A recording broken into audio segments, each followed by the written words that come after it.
It's time for business, and I'm pleased to announce Kate Moody is with us. Good evening to you. Starting with another shift in trade policy by the Biden administration. Kate, tell us more. Well, the United States has today imposed and immediately suspended tariffs on 6 countries in a row over digital tax. The punitive measures could still take place in 6 months' time if an international agreement hasn't been reached by then.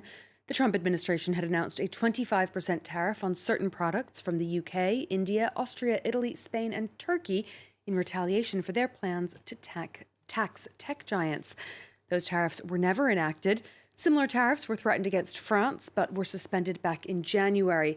Joe Biden has since rejoined international talks on a global minimum corporate tax. His team has proposed 15%.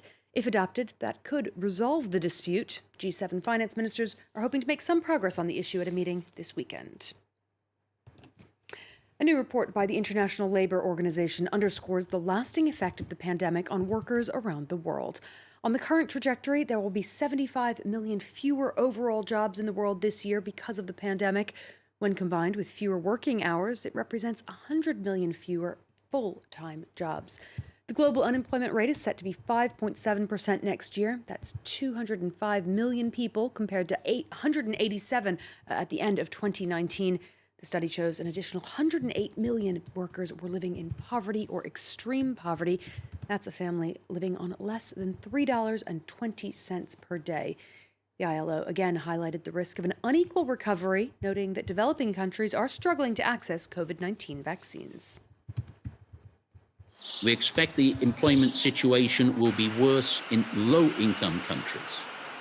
High-income countries will close the gaps the fastest thanks to their better access to vaccines and their strong fiscal policy support. For many millions of people, the working hour losses, combined with a lack or absence of social protection, have simply meant an increase in poverty.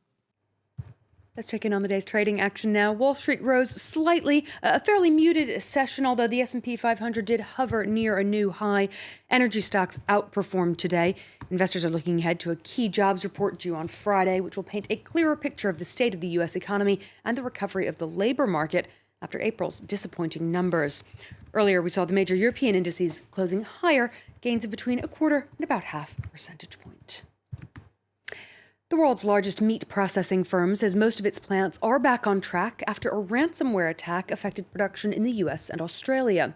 Brazil-based JBS said it had made significant progress in dealing with the disruption to its servers, but the incident has further raised tensions between Washington and Moscow, with the White House pinning the blame on a criminal organization in Russia. Jean-Emile Jamin reports. They went after our gas and they went after our hot dogs. No one is out of bounds here. It was a hack designed to sever the meat industry. On Sunday, the world's largest meat processing company, JBS, became the latest entity to fall victim to a serious cyber attack. Now Wednesday, and most of JBS's plants, which were forced to shut, are set to be operational again.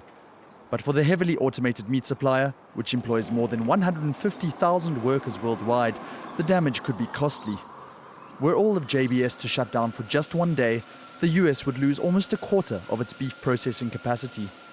Even before the attack, US meat prices were rising due to coronavirus shutdowns. And ahead of this year's summer barbecues, the US Department of Agriculture estimated beef prices would climb another 1 to 2%, poultry 1.5%, and pork 2 to 3%. The attack has also shone a spotlight on cybersecurity, coming just weeks after a similar incident shut down a US oil pipeline. Consumers are going to continue to experience more of these kinds of disruptions given the relatively nascent state of defenses in a lot of major U.S. corporates and other global corporates around the world. We've got to demand more. The White House announced on Monday that the FBI was investigating, claiming that a Russia-based criminal group developed the ransomware behind the attack. For its part, the Kremlin has denied any knowledge of the hack, stating rather it had even offered to assist the United States. This coming just weeks before Presidents Vladimir Putin and Joe Biden meet in crucial face-to-face talks. Finally, French farmers have been protesting a change in EU agricultural policy, which they say will discriminate against organic production. In an unusual campaign on social media and in person, as seen here in front of the Invalides in central Paris earlier today, they're posing half naked. They say they're being essentially stripped of their livelihoods and in turn, they are stripping down themselves. Quite a way to get attention, Mark. Great protest, great caption. Au naturel. Did you made that up? I did. Yeah, that's it. You see, that's humour as well as straight to the point. That's what we like to see. Kate, thank you very much indeed. Kate with the business.